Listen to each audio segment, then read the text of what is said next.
यतिखेर म ठ्याक्कै यो बसा बरखेडाको यो नारदमुनि चोकैमा आइपुगेको छु एउटा ब्याग पसलमा। यो ब्याग पसल चाहिँ स्पेशल ब्यागहरू चाहिँ यहीँ बनाएर चाहिँ बेच्ने गरिन्छ। यो बाहिरबाट किनेर ल्याएर यहाँ बेच्ने गरिँदैन, यहीँको प्रोडक्ट हो। यहाँ के कस्तो ब्याग बनाइन्छ हेरौँ। यहीँ सिलाउनुहुन्छ सबै ब्यागहरू? हजुर, म यहीँ नै बनाउने हो। हजुर, हाम्रोमा बनाएको अब धेरै बलियो पनि हुन्छ। हजुर। अनि अब दह्रो बलियोको लागि चाहिँ अब हामीले यहीँ नै तयार गर्छौँ। कपडाहरू चाहिँ हामीले बाहिरबाट ल्याउने हो। डिजाइन तपाईँ आफै गर्नुहुन्छ नि? हजुर, डिजाइन हामी आफै गर्ने हो। अनि अब जस्तो डिजाइनको पनि हजुर, अब तपाईँहरूले चाहिँ अब मलाई यो खालको ब्याग चाहियो भन्नुहुन्छ भने पनि हामी तयार गर्न सक्छौँ।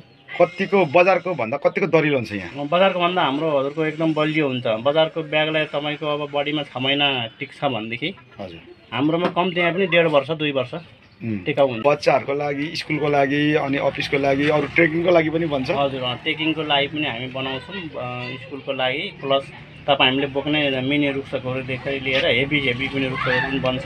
आफ्नो भनाइ राखिदिनु भएकोमा यहाँलाई धेरै धेरै धन्यवाद।